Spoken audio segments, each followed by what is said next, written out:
we both been missing in action in these summer streets of Chicago. You got day parties, you got festivals, we got bills to pay, Heavy on the bills to pay. Let me get a GoFundMe started. other things we keep him busy during the summer, man. You were just talking. You've been catching up on House of Dragons. I like this season, man. It's been a good season. I've always liked House of Dragons. People were too simple-minded to see season 1 was so well written Mm. and thought out, and you could see the character development. I love season 1. A lot of people said there wasn't enough action in season 1. Man, if you are into critical thinking, you can see all the little manipulation and the conflict of interest in the characters. That's what I love Game of Thrones and House of the Dragon, because there's really no good guys, there's no bad guys. There's complex characters living life, and they all have their motivations. I won't say there's no bad guys. Yeah, There are I bad was going to guys. correct you. There probably just no good guys. Right. Yeah, right. You're right. Because everybody's motivated by something. And a lot of the time, in that show in particular, and in real life, like you said, people are motivated by greed, motivated by, stepping over somebody else so they can put their own name, their own house, their own family up one. Shout out to 1600 Pennsylvania Avenue in DC. Yeah, But while we've been catching up on House of the Dragon, Rick and Morty for me, and some other stuff, X-Men 97. Oof, tough, I have not watched tough. this season yet. Man, I gotta. I've been extremely busy. That is on my to-do list for this weekend. I get a little bit of time getting on my X-Men. I love the season 1. This season snuck up on me. I saw y'all in the chat talking about it, and I was like, "Damn it, it already started." I got another show that I gotta watch. It's good. It's helpful when you got no sports around. The only thing we can hope for is that HBO come through for us, and some of these other streamers come through for us. Outside weather ain't too bad. The gas prices ain't too bad, and one of my favorite things during the summer, lists. Q. I love lists. Even when I hate them, I love lists. One, why do I like lists? I like to argue. If I agree with the list, it makes me feel right. It emboldens me, right? Two, if I don't agree with the list, perfect time to argue. It's Q. It's been a lot of lists the last couple of weeks, man. You call some of them PFF, ESPN, NFL 100 is out now. They got the first, I think, 70 have been released. You got ESPN. They came out with a top 10 quarterbacks, top 10 running backs. We're recording this on July 14th. Tomorrow, top 10 wide receivers from ESPN. PFF had a top 10 coaches. They got top 10. Shameless plug, but shout out to me if you follow the show. Follow me on Facebook at Quentin L or at OGQ. There are both my pages. I made my top 10 quarterback lists, running back lists, and wide receiver lists weeks before these other experts. I believe mine is the most accurate. Go ahead and follow that. Other than my list in particular, I was interested in, of course, the NFL Top 100. There's been so many top 10 quarterback lists, I can't pinpoint any, but the only ones I'm acknowledging are the ones who bend the knee to the rightful heir of the throne, Caleb Williams. We on Game of Thrones, so Lord Caleb Williams has to be in your top 10. So, Q, you did a list before everybody. You was on this train before everybody. Shout out to Q's Corner. You can see that episode right here. What kind of quarterback list did you do, for one? I did a quarterback list that was more projection based, and it was more based around franchise quarterbacks that if you were picking a franchise quarterback today, and you're keeping in mind that this is not only just for this year, but this is for future years. You're starting your franchise. So this is not just for 2026. This is for, you know, your franchise. That's the list I put out. And I actually had Caleb Williams number one. I, Mm. bel- you look at this guy, he's 24 years old. He's already showing elite upside and he's doing special things on the field. He was the youngest on my list, and I think he's the best young quarterback in the game. So I had him there.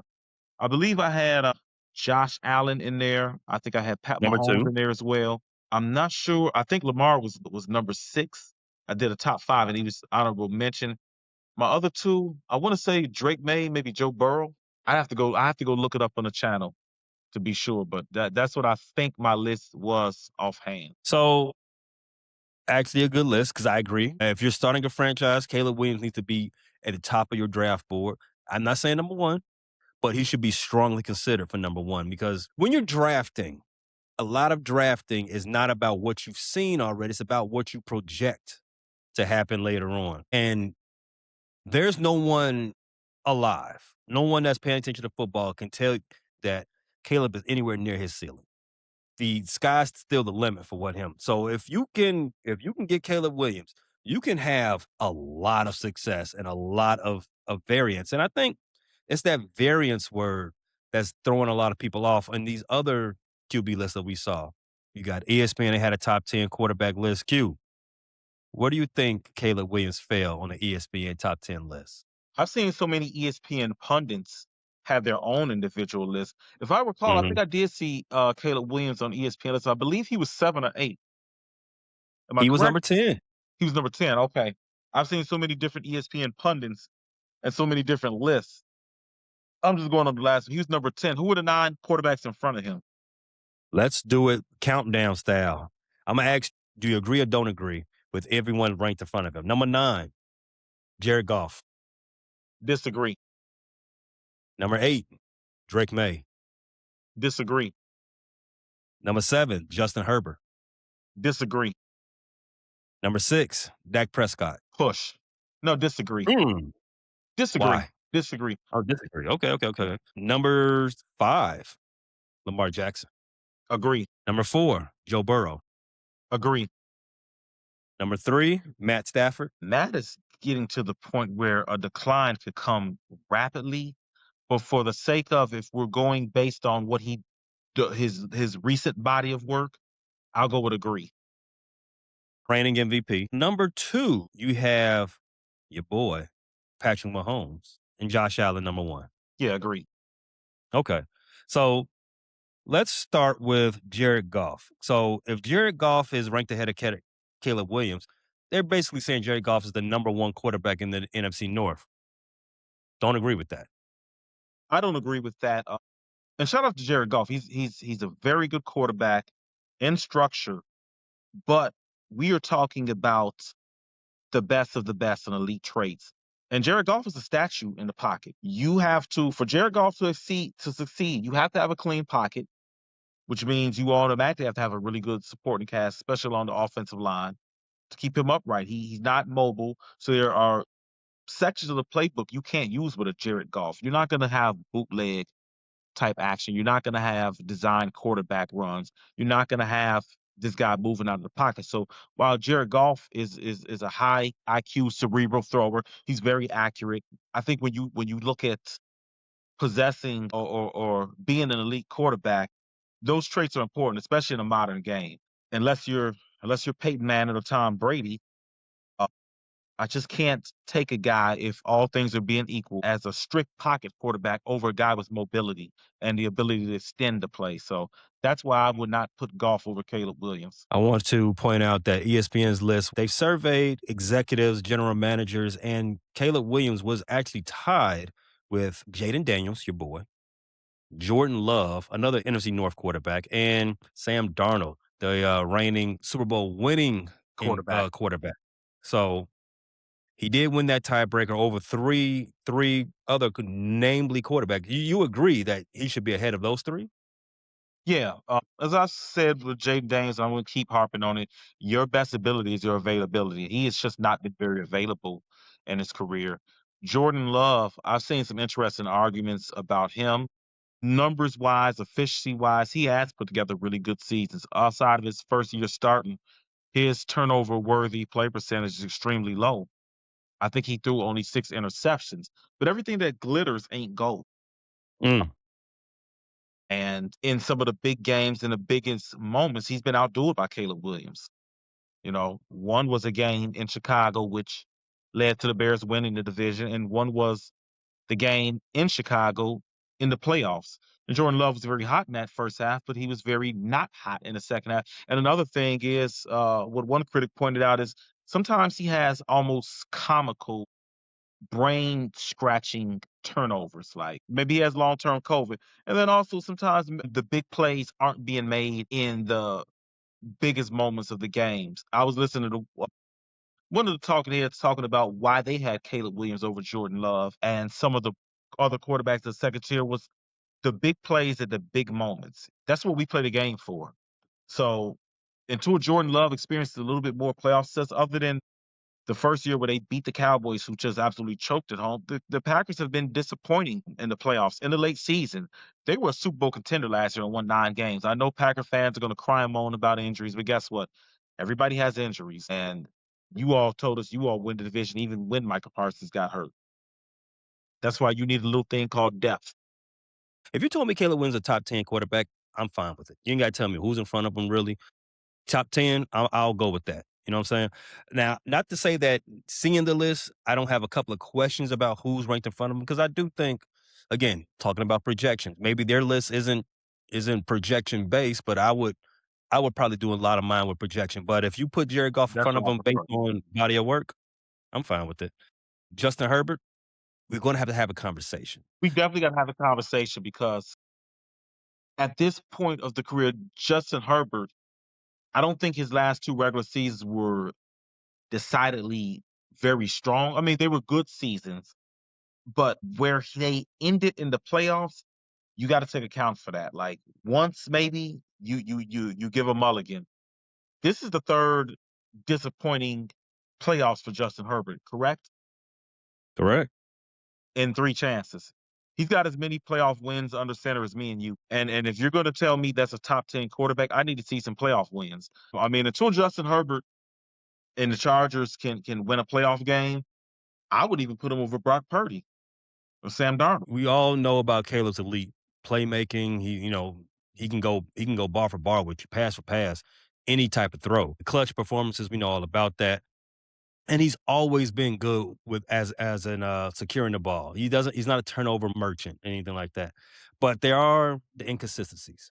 We've seen it first year, second year. The first year he cleaned up his biggest issue, which was taking sacks. He cleaned that up in year 2. Now the ability to complete passes, the completion percentage, that thing I think that people are harping on a lot in these lists. I think people are doing a little too much with it because it is not the end all be all in quarterback play. You do want to hit the target. You do want to lead the receiver and give him a chance to make a play. I get all that. I agree with you, but it should not be weighed so heavily Yeah. that you can knock a whole quarterback down based on that because you're not taking into account all the other stuff too. Yeah, I think it's not fairly weighed to me, and I'm gonna say something else. Q, you've pointed this out on prior episodes. The Bears were a top 5 teams in drop. I think you also said Caleb was a top 5 quarterback in passes thrown away, He too, was right? number 1 in passes thrown away. Number one. So that goes into that completion percentage. All those things are not being baked in equally And and, as and when I we're also talking want about to Caleb. add to your point about completion percentage being overweighted these days. You got to remember, there was years ago Sam Bradford set the record for completion percentage. Sam Mm, Bradford was never in no way a very good NFL quarterback. He parlayed that stat into a big contract and was immediately disappointing for the Minnesota Vikings. Tua Tagovailoa, I think it was just mm. a year ago or 2 years ago that he led the league in completion percentage and also put together a top 3 season in completion percentage. Where's Tua Tagovailoa now? Tua Tagovailoa. He's not with that franchise. So yes, to your point, completion percentage is totally over. It's one of those stats where nerds in their analytics and casual fans look at it and just they're not looking at the games. They think that signifies a good quarterback. I could tell you there are times where I've watched a game. Aaron Rodgers is guilty of this lately, which is the reason why I knock him down in bottom 10 quarterback rankings now. Where we're looking at a 3rd and long, you got to throw it to the sticks. But here he is throwing a dump off that has no chance of covering the distance, but you keep your numbers up. Or you're constantly throwing short dink and dunk passes. You're not pushing the ball downfield. So all of a sudden, you got a very efficient day where you've maybe been 26 of 33, but you never threatened the defense. 26 of 33 for 141 yards. Yeah. So I think that you're right. We're getting into this era where we rely on analytics too much and not looking at what's in front of us. At the end of the day, scoring points and putting pressure on the defense is important. If the defense can sit comfortably and zone and just wrap up what's in front of us, they know you're going to throw short passes. You're not going to do much to the defense. We've seen Lovie Smith thrive. We've seen Lovie Smith defenses thrive on that. We're going to give you these little 3, 4, 5 yard passes and then tighten up once you get in the third around midfield. So yeah, to your point, completion percentage is definitely becoming way overweighted. In 2025, Caleb Williams had a 20.2% off target rate, which was ranked 37th out of 38 qualifying quarterbacks, which gave some voters pause, even though his scrambling style naturally contributes to some of those missed throws. That was one of the notes from ESPN. Again, as you're saying, a little bit more weight to off target throws and not enough weight to big time plays being made, which is what Caleb does. I mean, the only stat that matters when it comes to quarterback, and people go back and forth depending on who it is and what flavor of the month, what argument they're trying to win. Winning isn't a quarterback stat. Quarterbacks only get judged on wins. Wherever you fall in the middle of that, Caleb is on the side of the right. That's why I look at it. Now, transitioning, there was another top 10 list, Q. PFN, Pro Football Focus. They had their top 10 quarterbacks. Where do you think Caleb was ranked there? Pro Football Focus. Man, all these lists are starting to merge together. Is Pro Football Focus the one that had him at 8? Ooh, absolutely not. That was not where he was ranked with Pro Football Focus. Where was he ranked? Take a guess. 11th. Getting warmer. 12th. No, he was 10th? ranked 13th. Wow. Disrespectful. Just like with ESPN, Josh Allen is number 1. You got Joe Burrow at number 2, Lamar number 3, Pat Mahomes number 4, which I respect the top 4 a little bit more from Pro Football Focus. But then you got Matt Stafford, reigning MVP, number 5. Q, buckle your seatbelt. The first NFC North quarterback on their list is Jordan Love. There you go. Jordan Love. You played this game before. Jordan Love is number 6. I watch a lot of Pro Football Focus, and they are big Jordan Love lovers. They love Blazers. Jordan Love. They excuse a lot of the things he does, and a lot of their analytics and their numbers are skewed to the things that do well for them, and they're big Packer lovers too. So that was an easy guess for me. Jordan Love comes in at number 6. Wow. Just to round out the top 10, you got Justin Herbert, Dak Prescott, Drake May, and Brock Purdy. So 2 names differ on Pro Football Focus list than ESPN's list. Jordan Love and Brock Purdy. Q, are both of those quarterbacks should be legitimately higher than Caleb Williams? No. In the interest of not being biased, I will say this though. So for the past, I'd say 3 or 4 years, the top 4 quarterbacks in the NFL kind of have remained consistent. The big 4, Patrick Mahomes, Lamar Jackson, Josh Allen, Joe Burrow. I think everybody can agree with that, right? Mhm. I have insisted that Matt Stafford be either included in that 4 or that list be extended to 5 to include Matt Stafford. I think he's a very good quarterback. And I've heard a lot of dialogue about where Jordan Love is ranked. And one publication said, well, because when you get past those 4 or 5, and this is very true, when you get to that second tier of quarterbacks, they're all very close. And you can, if you, and they were talking about some of the guys like Caleb Williams and Justin Herbert. If you want to rank them higher, you're doing that based on their ability, which is just fine because that's the name of the game. Or you can kind of rank guys with more of the higher resume, such as the Jalen Hurtses, the Jared Goffs. You can rank them high. So it all depends on what you're looking for when you're making this list. Are you looking for ability? If you're looking for ability, the guys like Caleb Drake, maybe even Jaden Daniels, Justin Herbert, they're going to be high on your list. If you're looking for maybe body of work, you might have a Sam Darnold higher, or you might value a Jared Goff higher, or a Jalen Hurts higher. And it's also been said that this is the best second tier quarterbacking the league has seen, maybe ever. And I'm trying to disagree with it, but I don't think I can. Do you disagree? No, I think over the last 15 years, the emphasis on quarterback play has grown from in the NFL ranks and all the way down to the college ranks. It is such a hyper specialized position now that, of course, the top 32 in the world are going to be really good now. And that's just how that goes. When we were growing up, offenses were built around running backs. What Or did Lovie so, Smith say? We get off the bus running the ball. yeah. And And, and they and what they else? parlayed that into a Super Bowl, playing defense and running the ball. What else did Lovie Smith say? Rex is our quarterback. Not today. He wouldn't be. No, yeah, and that was a guy that went to the Super. I don't think you'll ever see a quarterback as bad as Rex Rosen start in a Super Bowl unless it's due to injury again. Sidebar. It's still baffling to me what happened to Rex Grossman because he started that season, that Super Bowl season. He MVP. started hot. He He was was in the the first. MVP discussion for the first 6 games. Yeah, the first month of that season, he was hot. I think was it the Arizona game that like really shifted things, and then he just couldn't Arizona find it? game, he couldn't get anything done. And from then on, we had the good Rex, bad Rex weekly thing. And then in the playoffs, it became by half. He kind of righted the ship in the playoffs. I don't know if you remember, but he made some big throws in the game against Seattle and New Orleans to get us Mhm. the Super Bowl. And then he wet the bed in the Super Bowl. Oh my God, him and Cedric Benson. Him and Benson. Oh man, please don't bring up those two names in that Super R.I.P. Bowl. Yeah, R.I.P. He doesn't have to rest that peacefully to me because he fumbled that ball, had no reason to fumble that ball. He ain't got to be that peaceful. I don't like to diss the dead. I'm not like the YNs in Chicago. I'm not gonna diss the You dead. don't you don't I'm spin the not block to stand over the body. I'm not gonna diss the dead, but I'm not celebrating Cedric Benson because you know what? What you did, you cost me a Super Bowl, man. Like when I get through with this life.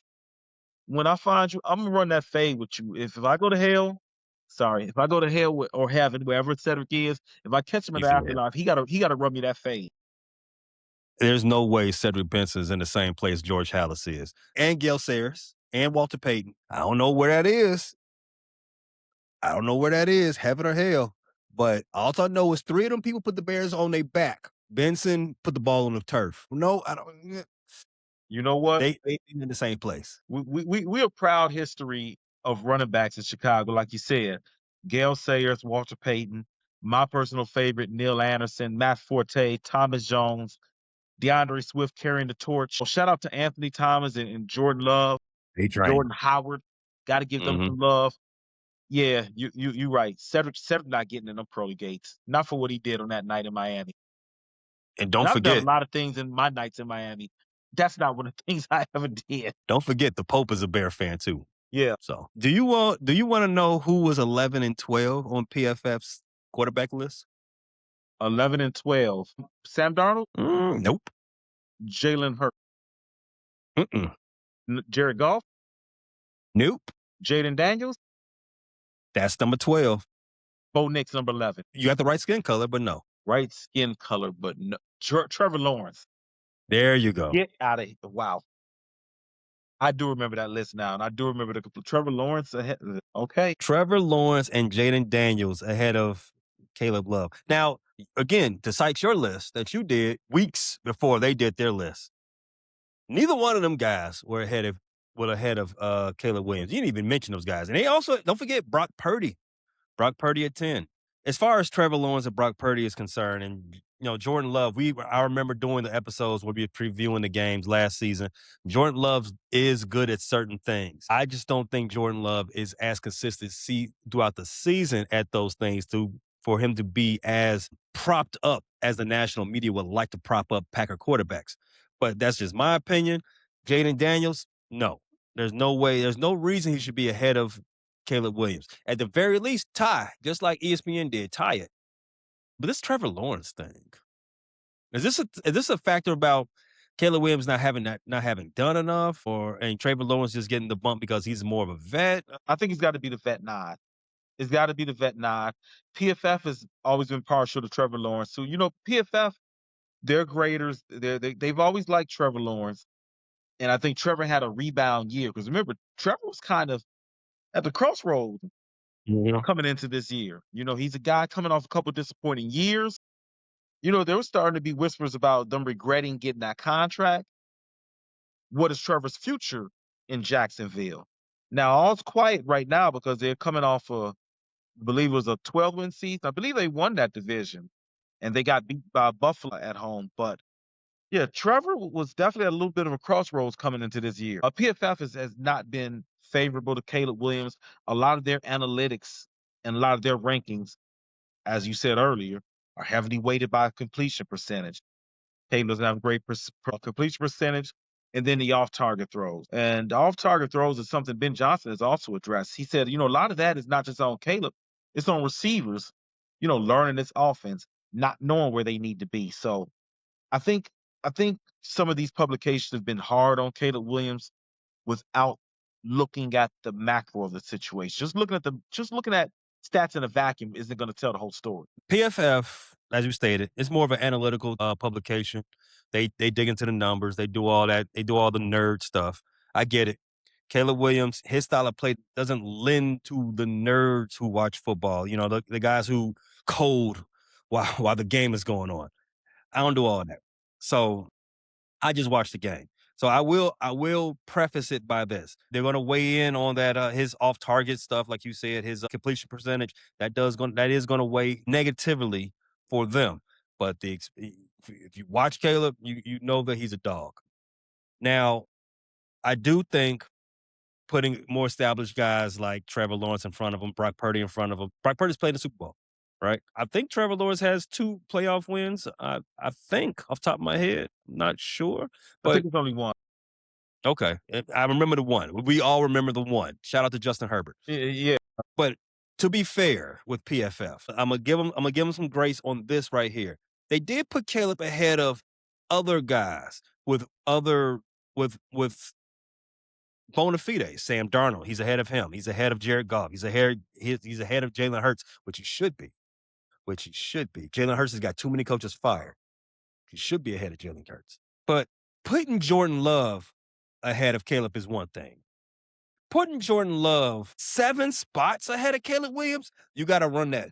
You got to run that, bro. Absolutely not. I do think, as we've said in previous episodes, you and Tiffany jumped on my ass about, calling me a Packer fan because I was actually giving you the numbers of Jordan Love, but Jordan Love's not a better quarterback than Caleb Williams. Full stop. I don't care about the numbers. The numbers are great, and he exposed us a few times and those numbers showed out. Yes. But because the Bears are playing down a lot, the Bears were playing without their best players on defense a lot, Jordan Love was able to pick them apart. But Caleb Williams still won 2 out of 3 meetings against their back. They didn't have Micah Parsons in 2 of those games. So what? Caleb Williams still did it against their secondary. And let's not forget the Bears won 2 out of the 3 and were a drive away from sweeping the Packers. They were a drive away from sweeping the Packers in 2025. They were stupidity away from winning 4 straight against the Packers. Sweeping them in 2024, yes. We're really self-inflicted wounds from having 5 straight wins against the Packers. You got 7 spots is egregious. A few spots, okay. We can go back and forth because this is an analytical. PFF is they're number based. They're gonna drill into their calculators and all the other stuff. So what? I get it. I understand that you got to attack the media how it's presented. Great. 7 spots. There ain't enough numbers in Jordan Love's pocketbook to explain that. No. Another list that's out there that's kind of got me pissed off, Q. Again, I love lists. Top 10 coaches. Yes, I saw that. I don't have it right in front of me, but I believe Dan Campbell was 4 or 5. You're all right. There were 2 NFC North coaches in the top 10 for PFF. And again, if we're going to be unbiased, my issue with Matt LaFleur and Dan Campbell being ahead of Kevin O'Connell and Ben Johnson is this. Dan Campbell has finished in last place without Ben Johnson. With Ben Johnson, you win the division twice. Ben Johnson comes into Chicago. Ben Johnson wins his 3rd straight division title. At some point, that has to be looked at, especially if we get into 2026 and Ben Johnson still has success. But there's no reason. I understand Dan Campbell came and set the culture in Detroit. But when Ben Johnson left the building, So did the Lions, the division championship. With Matt LaFleur, the Packers have been preseason Super Bowl favorites. What is it, the last 3 years? And the last 2 years, they've been beaten in the first round, correct? No, the last 3 seasons, They've lost in the Matt first round. LaFleur Matt LaFleur has taken that to they don't have any playoff wins last 3 seasons, and they've done it all from the number 7 seed. Yeah, so I think it's fair to say that their last 3 regular seasons have been disappointing. I mean, I think not only is that fair to say, Q, Packer fans will agree with you. yeah, because there was some of them leading the charge and saying maybe Matt LaFleur does not need to be coming back for the 2026 season as the Green Bay Packers head coach. Kevin O'Connell resurrected Sam Darnold, was able to get a 14-win season out of the Vikings last year. I'm sorry, the season before, with the reclamation project at quarterback. And last year with JJ McCarthy playing some of the worst quarterback I've seen outside of Max Brosmer telling him to hold his beer, the Vikings were still able to get 9 wins with a method quarterback. They had Carson Wentz out there, Max Brosmer and JJ McCarthy, and were able to get 9 wins. I don't even know where Carson Wentz is right now. Is he on the NFL roster? If he is, he's buried so deep that none of us can find him. Oh, it looks like he's still on the Vikings, actually. Looks like he's still on the Vikings. But yeah, Kevin O'Connell, this is a division rival, but I have the utmost respect for Kevin O'Connell as a coach. I can't agree with that list. I believe Matt LaFleur was 6 or 5 on that list. Dan Campbell, number 5, Matt LaFleur, number 6. Matt LaFleur has posted a tremendous 76-40-1 record and went to the playoffs 6 times.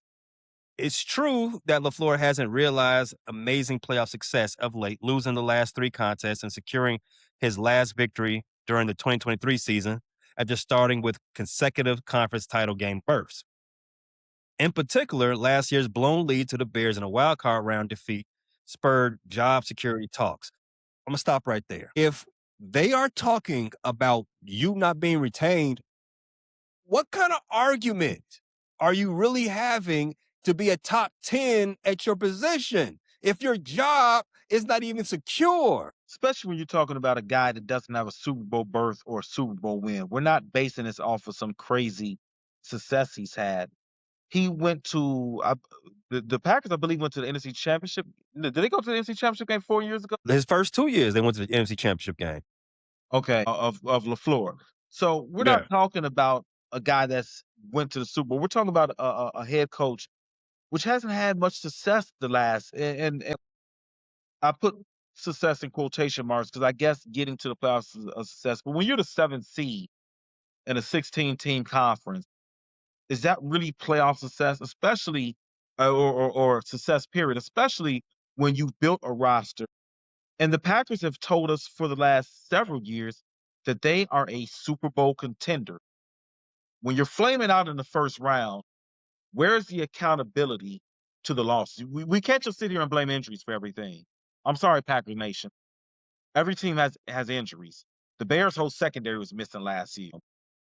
You all told us you were a Super Bowl contender before acquiring Micah Parsons. So again, where does the accountability fall on? Either the roster is falling short, the quarterback is falling, or the head coach is falling short. We can't keep saying the Packers are wonderful and everything's wonderful, and then we don't have any success. We don't even have division titles recently to show for.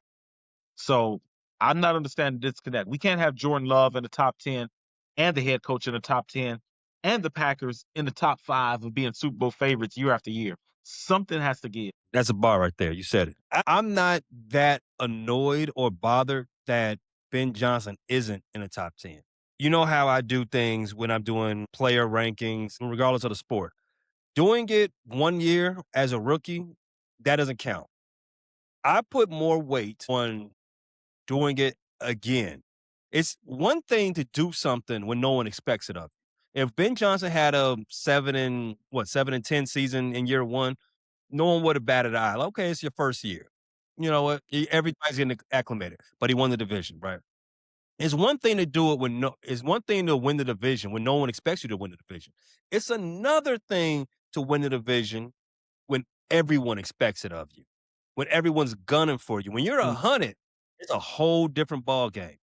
So Ben Johnson only having 1 year under his belt, even though it was a remarkable 1 year, he turned the whole culture around in Chicago. It was magical. We loved it. We already talking about building a statue with Ben. Put it right there next to the Buckingham Fountain. But doing it again is going to solidify it. And I am okay with having him outside the top 10 until that happens. Now, Dan Campbell, he's been to the championship game. He's done some things. Now, life without Ben Johnson might get a little rocky, and it definitely was in year one. We shall see how that goes. But the Lions underneath Dan Campbell have been a redemption story. I mean, the same thing I said about Ben Johnson. Change the coach. Dan Campbell is probably Mount Rushmore head coaches in Lion history already. Already. I mean, who else is there? Marty Mortywig and who else? Wayne Fonte. I don't even know who that is. That was the head coach in the '90s. Most of Barry Sanders' career when they had Okay. Herman Moore, Brett Perryman. God, I'm going down memory lane. Steve What Mariucci probably up there too. you said? Steve Mariucci probably up there too. And he didn't do nothing. I forgot about Mooch. I forgot that he had a very unsuccessful Lions tenure. That Mariucci Lions tenure. Wow, I forgot that he actually was a Lions coach. Wasn't he there during the early Megatron days and the days when He they was. kept was he the head coach when they kept drafting a wide receiver every year in the top 3? I think he was. I think he was actually there when they went Roy Williams, Charles what was it? Rogers, Charles Rogers, and who else did they draft? Megatron. They finally got it right. No. He wasn't one of the success. He was a couple of years down the line, but it was it was 3 straight. I remember Charles Rogers, I remember Roy Williams, and there was another one. Another one that I think he played like 2 years. I don't remember. I'll look that up later. I But remember they took Joey Harrington somewhere in there too, in the top 5. mhm. Yeah, Mooch and all of that, he's still probably on a might probably still on that Mount Rushmore. But shout out to Dan Campbell. He's done a lot for Detroit. I have no big issues with him being on the top 10 list. LaFleur, you said it all right there. Him being ahead of Ben Johnson, again, I'm not worried about Ben Johnson being top 10. Ben Johnson don't need to be top 10 right now. He hasn't done it enough. But Matt LaFleur hasn't done anything. He's been there for 7 years. What has he done? Yep, he's been to the championship games twice, the first 2 years. Ever since then, it's been enough for them to consider firing him. No one's talking about firing Dan Campbell. No one's talking about firing Ben Johnson. We already talking about putting a statue up of Ben Johnson. That's how much we love him. Then I talking about firing Kevin O'Connell. Kevin O'Connell's another one. I'm not mad about Kevin O'Connell not being on the top 10 list because Kevin O'Connell don't have a playoff win. Everybody else got at least one win. Kevin O'Connell don't have a win. He's built up some quarterbacks, Sam Darnold, just to name a few, but he also, he ain't built up JJ McCarthy. He don't have any playoff wins. So Man, a 14-win season and you didn't get a playoff win has to yikes, Viking. oof, 14 wins and not one in the playoffs? I couldn't oof. imagine winning 14 regular season games. The Yikes. list of 14 win regular season teams that didn't win in the playoffs has to be a short, miserable list. Yeah, 14 wins usually, back in the old days before they expanded. 14 wins is a bye, and then Automatically a bye. Automatically. it just so happens that year I think the Lions had 15 wins. The Lions had 15 wins, and the only reason the Vikings could not get a bye is because there's only one bye, and the only reason they couldn't get a playoff home game is because they weren't a division champion. Yeah, and they got beat by the Rams again that year. The Rams beat them twice. The 14-2, both losses came to the Rams. Is that right? In that season, the Vikings 3 losses. 14-3. 14-3. 2 of the losses came to the Rams. Rob Lee. I think and one definitely came to the Lions because they played the Lions Right. in the last game of the season, and then ended up being for all the marbles. Right. Right, that's right. It was 3 losses because 17 games now. 3 losses. 1 came to Detroit, which is that last game, and the other 2 were to the Rams. That sucks. But yeah, I say all that. I guess the NFC North should only have one coach. I mean, who's solidified. who I'm fine with Dan Campbell being up there. Everybody else, it's an argument against. If you got to force somebody up there, should be Ben. For shits and giggles, what was the rest of the top 10? Jim Harbaugh, number 10, Los Angeles Chargers. Mike Vrabel, when he's not cheating on his wife, he's a pretty good coach. Sean Payton, even though he tried to give up his job to Bill Belichick, but they got him still a top 10 coach. D'Amico Ryans, that's sketchy, but I respect D'Amico. We already know who number. If you're going to have Jim Harbaugh up there, you got to have D'Amico because Jim doesn't. Well, okay. How do we rank Jim Harbaugh? Is what he did as a 49ers coach, does that go into modern day rankings? Does that factor in? Because with the Chargers, yes, there's been success. He's taken that team to the playoffs, but there's not one playoff win to show for. So if we're ranking it on recent body of work, I would take D'Amico over Jim Harbaugh. But I would take D'Amico over Jim Harbaugh too. I would definitely do it. Jim Harbaugh shouldn't be over Ben. Matt LaFleur shouldn't be over Ben. because the Super Bowl 14 years ago can't factor in today unless you've had that sustained success. And Jim Harbaugh stepped away from the NFL. I think we have to rank Jim Harbaugh on his Chargers career. When we talk Yeah, about a I list now, agree. I agree because if everything counts, bring in Michigan when you need to cheat to win. and if your entire body of work counts, then you got to put John Harbaugh and Mike Tomlin in the top 10. And Mike Tomlin's even coaching this year. Number 4, defending Super Bowl winner Mike McDonald. Couldn't even get into top 3. Kyle Shanahan, number 3. Andy Reid, number 2. And Sean McVay, number 1. I don't think anybody's going to really argue I'm with not going to the fight top that 3. top 3. No. Nah, I wouldn't either. Kyle Shanahan, even though he doesn't have a Super Bowl win like Mac McDonald, he's coached 2 completely different rosters to the Super Bowl while being in the 49ers. So I will say, you're not going to fight too much about Kyle Shanahan, but he's got to get that ring. the only knock on Kyle Shanahan is he's been to the Super Bowl That's 3 the only. times. That's the only. Prominently featured in the Super Bowl 3 times, and each time blew it. Yeah, they They've definitely been there, had blew the it. Chiefs on the ropes. They Mhm. had the Chiefs on the rope. Yeah. And I remember both those games. I bet against the 49ers, and I was sweating each time. Don't forget 28-3. Can't That's forget it. the 20. I'll give him a little bit of. No, don't even do it. Well, he wasn't the head coach there. He was the one calling the plays, though. He was calling the play. He's the one throwing the ball when they just need to hold it. He let Tom Brady backdoor him. That's on him. Well, if you up 28-3, establish the run in and wind the clock. Funny thing about that Super Bowl, I got tired in the second half, right? And it was a snooze fest. It was 28-3, and I went to bed thinking like I fell asleep thinking, man, it's got to be shitty to be a Bears fan right now if I got to watch the Atlanta Falcons. Atlanta Falcons are Super Bowl winner, and the Bears have not won in my lifetime. And I kid you not, no bullshit.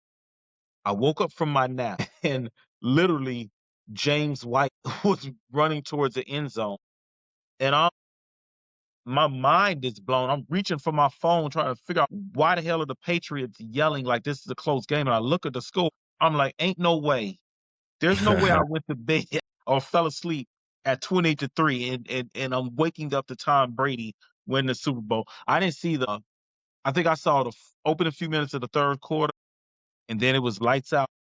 So I'm like, wow, this is a reason to watch the rest of this game. So just an interesting sidebar.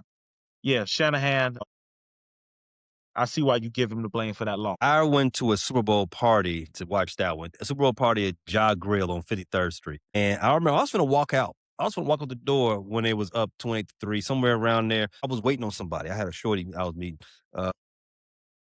Shout out to women always being late. But I was finna leave, and then she said, "No, I'm looking for parking." Like, all right, cool. So I ended up staying. That's the only reason I saw that comeback. And I'm like, mind blown. I like, there's nothing else you can say. A certain quarterback is there's no more argument. Let's just put it there. We ain't got to talk about it, but no more argument. That man is he's Thanos. And I was a big Joe Montana fan. Brady, my Right. All right. What other lists out there are you picking? Are you interested in? We got quarterbacks. We got coaches. There's a top linebacker list. I can tell you right now, T.J. Edwards is not on there. He's on. He's others being mentioned. He's not in the actual list. But ESPN, they did release players who are breakout players, breakout candidate players, and the Chicago Bears is listed there. Cute. Luther Burton. that's a good. I think everybody thinks that Luther Burton is bound for a breakout year. This is going to be the year Luther Burton. But interesting topic there. Luther Burton and Rome Odunze was drafted in the same season, right? No, wait, No, Luther no. came the year after. All right, Luther was just a rookie. Yeah, So, which means this is why I think this is why I'm thinking that Luther Burton being a second round draft pick the year after Rome Odunze means their contracts line up perfectly. Get you're average, right. Because well, that's assuming that the Bears pick up the 5th-year option on Roma Dunze's correct. contract. Correct. And we assume that they will. We assume that they will. At least Well, with are the way I mean, we ass- I don't think they have a plan B to not do it. You know what I'm saying? well, You can always let them go after the 5th year. yeah. Here's the thing. What is the 5th-year option on Roma Dunze? Because option years are based on what the wide receivers are making at that point. Exactly. So the 5th year option on Roma Dunze, you know what?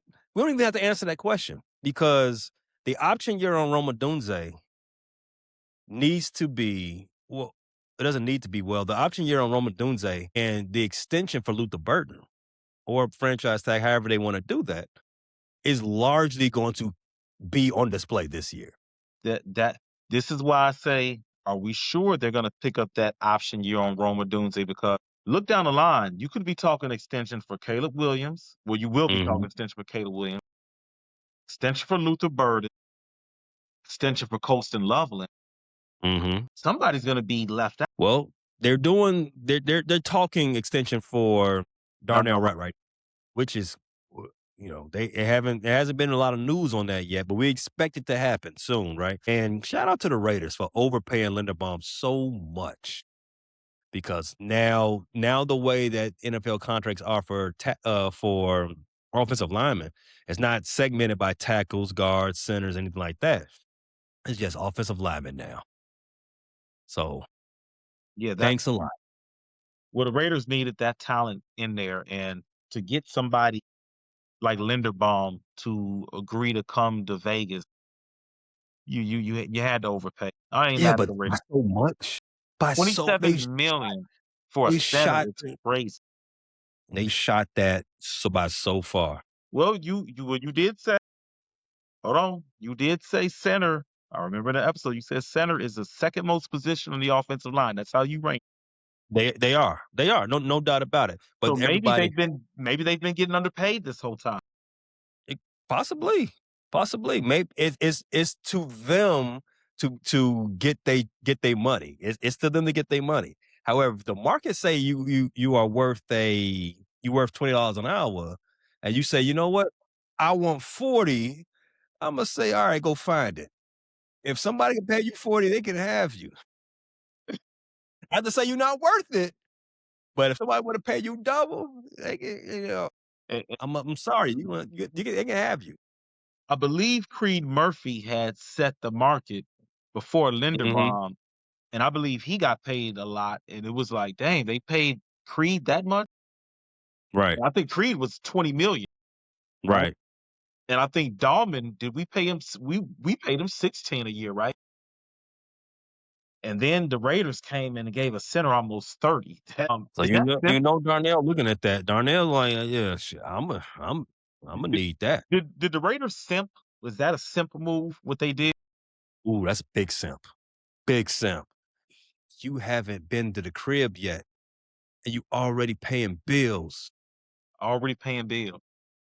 You only thing they've done is exchange a couple of messages with you in the DM, and you sent the cash out. Yeah. That's crazy. That's crazy. No escalators in that contract whatsoever. They just say, here's this bread. Going crazy. buying. You talked about it earlier in the that Young Miami song. Digging in that go yard bag early, ain't you? All right, that's so. With Darnell Wright looking for Linderbaum money, you got Caleb next year because we know it's foregone conclusion. They extended Caleb, and he's gonna get this bread next year. Then you got it's the year for Rome if they don't, do the 5th year, and then Luther and Colston the next year up. We ain't talking about. It's crazy. We talking about only offensive players. We ain't talking about no defensive players, which is concerning. But we'll get there at some point. But Montez Sweat was in the top 100. He was, but we not worried. He already been paid. He can want to get paid more. It's not going to happen though. No, You was not talking gonna about earlier. You talking about earlier. Somebody gonna be left out. Jalen Johnson wants more money. Johnson does want more. We talked about that in the last episode. He gonna have to prove that, bro. The other players, I think they already certified. I think they, unless they fall off remarkably, they already getting their paper. I mean, that's already been put into the books. Jalen Johnson, Montez Sweat. That's tough. So I mean, back to this wide receiver thing, and I know ESPN comes out with their ranking for wide receivers tomorrow on the 15th. What kind of season does Rome need to have in year 3 to ensure that he's getting that extension from the Bears? Are you looking for numbers wise or impact wise? It's a loaded offense. I think numbers are going to be. I think numbers are going to be depressed anyway. But when you're talking contracts, the first thing they talk about is your numbers, right? If you ain't had 1,000-yard season, why am I giving you $30 million a Yeah, year, bro? yeah. So I think what it looks like for Rome is one, look, we got to be healthy. We have to be healthy. 2, we have to cut back on the drop. So those are the top 2 things that we have to look for at Rome. Also, Rome came to Chicago as a guy who was built as a strong 50-50 ball guy. Like he was a Mhm. guy who could win the 50-50 ball. So I think we have to see Rome establish himself on that front. You have to be able to win 50-50 balls, make those tough catches, be the big receiver you were drafted to be. There's 2 type of downfield threats. You can be the Tyreek Hill downfield threat where you outrun everybody, or you could be the Mike Evans mode of downfield threat where you don't need that much separation. You just need one-on-one and you win that 50-50 ball. You go up and get it. Rome has to be in that go up and get it thing. So, like you said, this is the offense where you have 3 very talented guys sitting at the top. And then you also have running backs who can catch out the backfield. So, like you said, it's probably not realistic to see a guy emerge with a Justin Jefferson type season or a JSN type season because it doesn't look like anybody's going to be necessarily that much of the focal point of the offense. But like you said, numbers matter. So I think a reasonable season for Rome is accomplishing those things that I set in order, but also getting to where I don't know, you average at least 70 yards a game in 5 or 6 catches. What does 70 yards and 5 or 6 catches amount to? Probably about 85 catches and maybe 1,100 yards. If he could do that, you're going to start talking extension for him, and you're going to want him to be one of those building blocks, considering that he was a number 9 pick in the draft, and especially establishing. We saw in the first year, Caleb's first year, was him establishing a rapport with Caleb. I think, like you Mhm. said, numbers is not going to be a big thing for any one receiver in this offense. But if Rome can make big 3rd down catches, make big red zone catches, you don't have to have that huge Justin Jefferson season. You know what I'm saying? You you're not going to get that huge Justin Jefferson extension, but an No, extension. Dave like Yeah, that though. but I think if Rome can get between 80 and 90 catches and get between 1,000 and 1,150 yards and get north of 8 touchdowns and also make some big 3rd down catch. You saw in the Packers game, in the playoff game, a big catch down on the sideline on 4th down. Do things Mhm. like that. Yeah, you're not going to get the $30 million Jefferson contract. I don't know if anybody's set up for that in this offense, but you can. I wouldn't want to give him the Alec Pierce contract either, but you can get what a Mike Evans just got. You can get 3-4 years and an average AAV 18 million. I don't think anybody. I don't think anybody would. Well, I was gonna say I don't think anybody would cringe if Rome gets 18 million if he has a No, thousand. no, no. 18 million is I mean, it's not my money. I don't really care. But 18 million is a slap in the face. That is a holdout waiting to happen. What did Mike just sign for? Mike got Not sure. older. Um, Yeah, he's not really the best, comparison. Zay Flowers is looking for a new contract right now. Zay Flowers is a good comp. Zay Flowers looking for 27. he wants 27. What did Alec Pierce get per year? I know he did get Alec Pierce, 100 million. Let me see, because that would be the better framework. Because I think Alec Pierce barely went Mike over a Higgins thousand got yards. Mike. Yeah, he did have 1,000 yards last year. Um. I mean, Oh different yeah, yeah. situation. Oh yeah, you're right. I guess 18 million. Yeah. So Alec Pierce is getting 28 million a year. Oh yeah, if Yeah. Rome goes over 1,000, he's going to be. See, the thing about Alec Pierce is they're paying him a little bit on the upside, but Rome is a top 10 pick. Alec Pierce is a second round pick. Mm. And he's no Alec Pierce.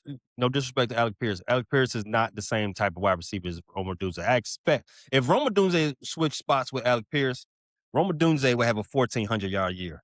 Well, here's the In that, thing. Here's the thing. No, they're not the same receiver, but Alec Pierce already he does make sideline catches. Alec and he Pierce, he and here's the thing. One thing that the NFL has always paid for, even when guys aren't performing up to that standard, when you have speed, especially at the wide receiver position, they will pay you on what you can do. Rome is not the deep threat. He's not the vertical threat Pierce is.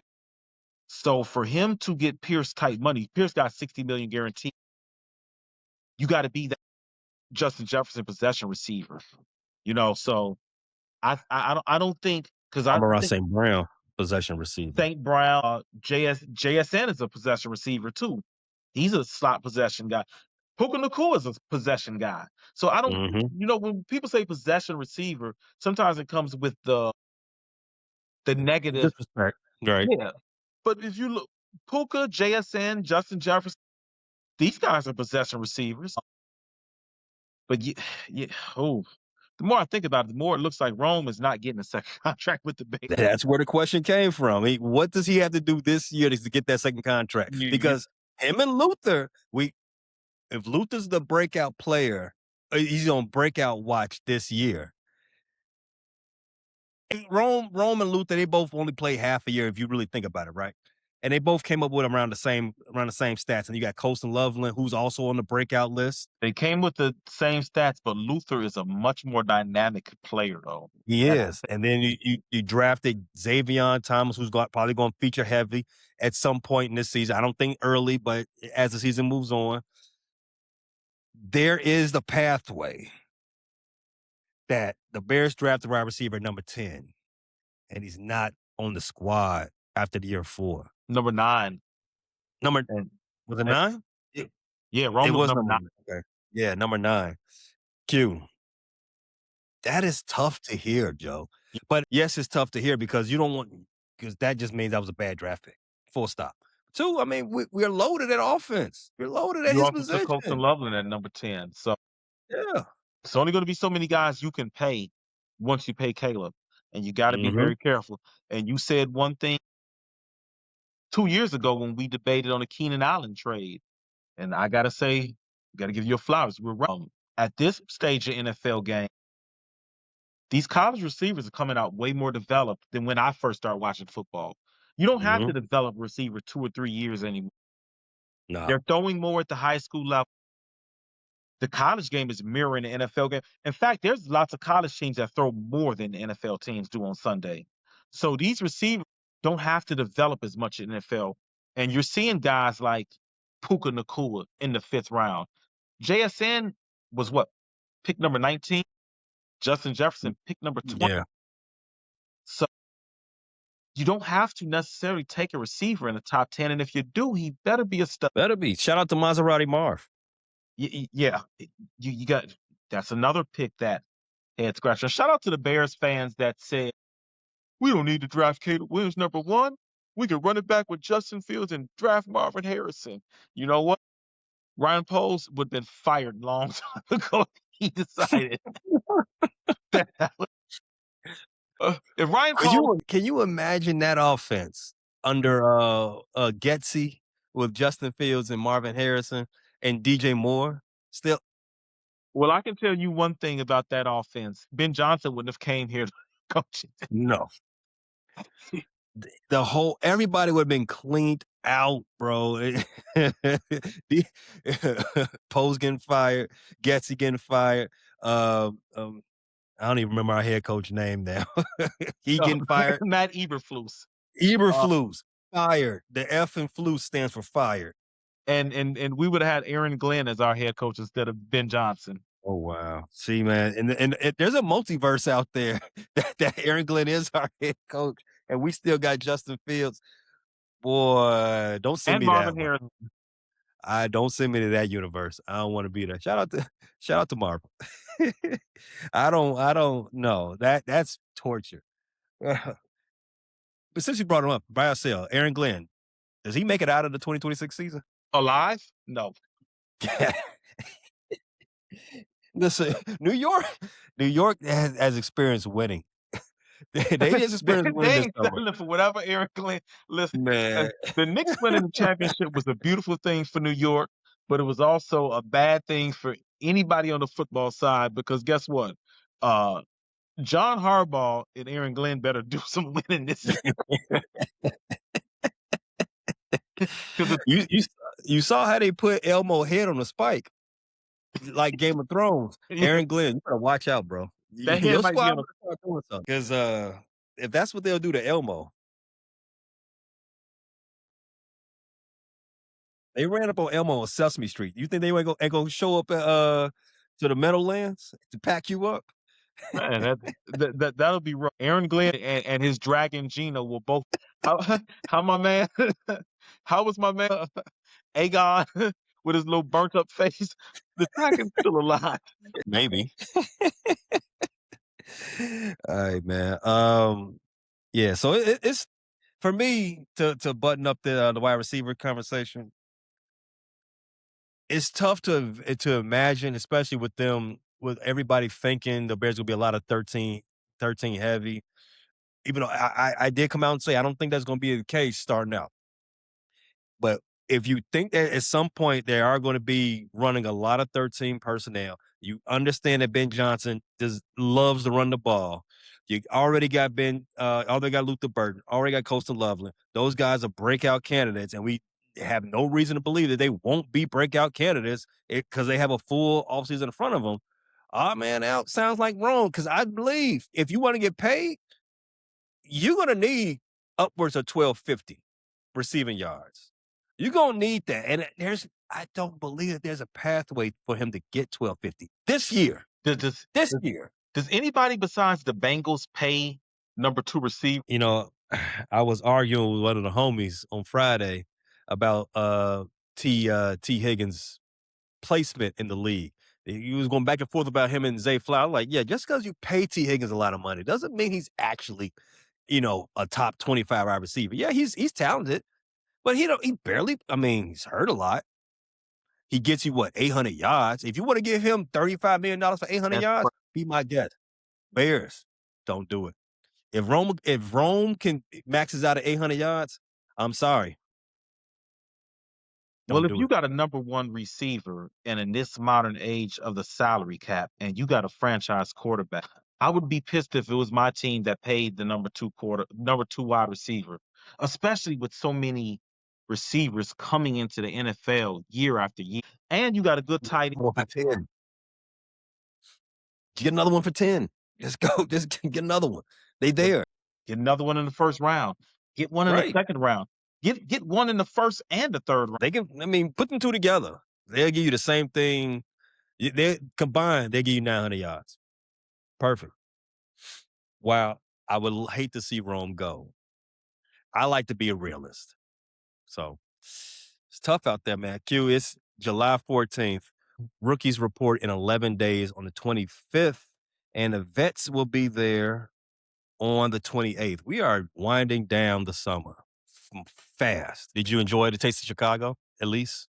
I did not get a chance to go to Taste Chicago. Does anybody go to that anymore?